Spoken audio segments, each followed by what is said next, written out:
Do you remember El Generico? He was a masked wrestler who inspirationally left his profession behind to help orphans back in his homeland, and he's never been seen since. In reality, this was Sami Zayn under a hood, but we're not allowed to say that because people get mad. You gotta keep the magic alive. Point is, he left this gimmick behind to start anew and take the next step in his career. Given that sports entertainment is all about these shifts of character, there's loads of examples like this, and yet the more interesting ones are always those guys who run away from a persona because it's absolute garbage, sometimes even offensive. I'm Simon from What Culture. This is 10 wrestlers who turned their backs on former gimmicks. Number 10, Dustin Rhodes. When Dustin Rhodes left WWE to head to WCW in the late 90s, he came upon the character known as Seven. Kind of felt like a budget version of The Undertaker, but there was one serious flaw to the presentation. He felt like he was a child abductor. Yep, you heard that right. For some reason, all the vignettes focused on him stalking a child's bedroom, beckoning them to come join the cult of Seven or something. It was really weird and kind of disturbing.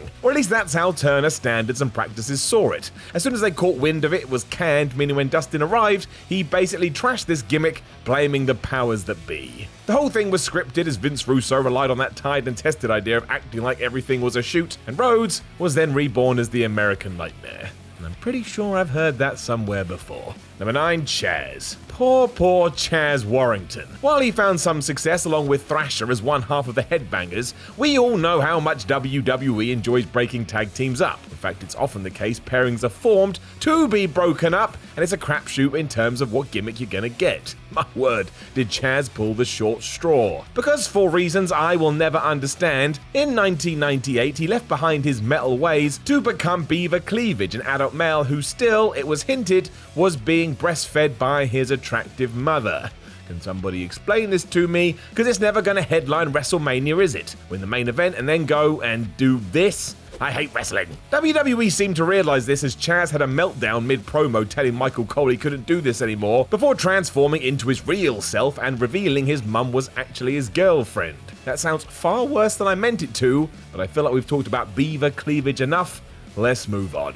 Number 8, John Tenta. Another case of leaving WWE, heading to WCW, and just becoming something bizarre. John Tenta went from being the mighty earthquake to a shark. That's not a joke either. That was even his name, and he dressed like a great white. Once again, you tell me. After a feud with Big Bubba though, aka the Big Boss Man, where he had his head shaved, Tenta lost his temper and told the world he was not a shark, but a 500-pound man. I mean, he wasn't lying, but this was odd. Somebody even saw fit that John's entrance music should sound like Jaws, and I honestly can't fathom what people were thinking. A shark? Was the creative team off for a week and a 12-year-old child was filling in for them? John Tenta deserved better than this. Number 7, Dustin Rhodes again.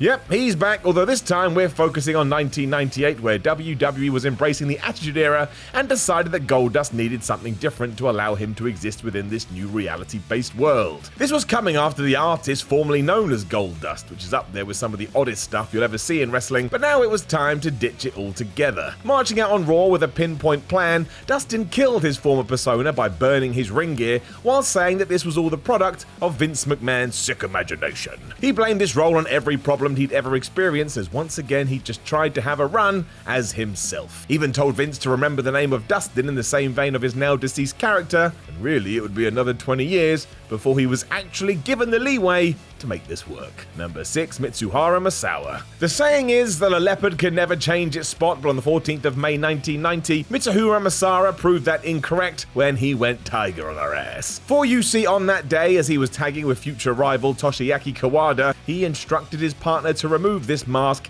he had been wearing for years. It was a change for many reasons, not least that Misawa was about to be the new face of All Japan, but therein lied one problem. No one could see his skull as it was hidden, even if his identity had leaked out before all this came to be. The removing of the hood was pretty symbolic though, because as soon as it was torn off, Misawa acted like a man reborn, and in many ways this was true. He never looked back and instantly began using his eyes to make you think he was always in real peril during a match. A true master of the art of selling, this was a moment many look back on as a real holy shit moment in professional wrestling. Number 5, The Fiend. When Bray Wyatt transformed into the Fiend and gave birth to the Firefly Funhouse, it wasn't just a new gimmick but also a way to absolutely ruin the poor choices WWE had made with his last character. It stopped the wrestling world in its tracks when it debuted in April 2019, as all of a sudden he was hosting a kids' TV show in front of a bunch of puppets. It seemed like Bray had lost it at first, but as the nuances and depth of this presentation became clear, it revealed itself to be one of the most creative shifts in years.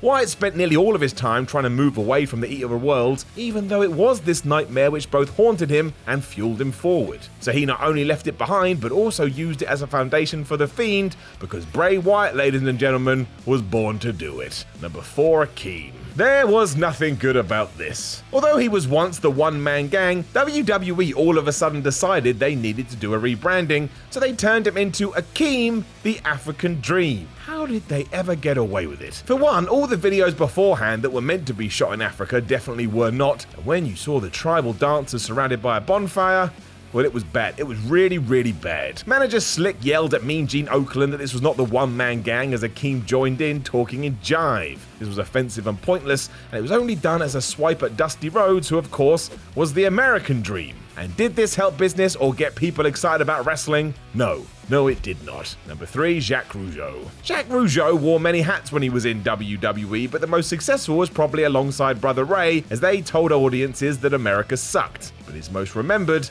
was as the one and only Mountie. He abused his powers and regularly used a cattle prod to win matches, and when the big boss man saw this as a man who was actually trying to uphold the law, he decided to sort things out. It ended with that classic SummerSlam match when the Mountie ended up in jail as he screamed his head off. Unsurprisingly though, when the Canadian police force heard about this, they weren't best pleased, so they told WWE to stop doing this or else. So you know what they did? Rougeau disappeared for a while, and when he returned with new tag team partner Pierre Ouellette, they were now the Quebecers. They made sure you knew this because the theme song went, "We are not the Mounties." And one way around the problem.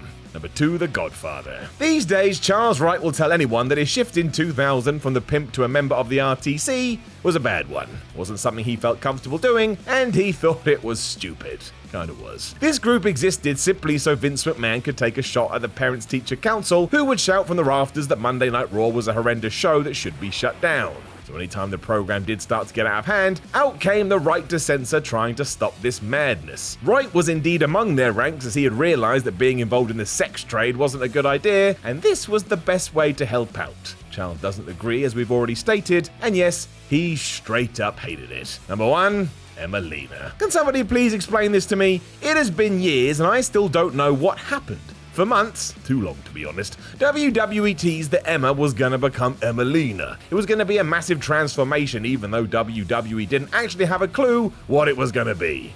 Bad move. The rumor was it would be a parody of the likes of Sable and Sunny, and now you have 2 stories you can choose to believe. 1, this is true and officials just didn't think Emma could pull it off, or 2, yes, nobody came up with anything good, so they trolled the audience. After walking out and telling us that she was now gonna go back to Emma, that's exactly what she did, and when I'm on my deathbed, I will still be thinking about this, because WWE, you wasted my life. Know of any other wrestlers who turned their backs on former gimmicks? Make sure you let us know in the comments below, and don't forget to like, share, and subscribe. Then head over to whatculture.com and read yourself some articles, follow What Culture on Twitter, What Culture WWE, and watch more videos here on What Culture Wrestling. My name is Simon from What Culture. Thanks very much for joining me. I'll talk to you again soon.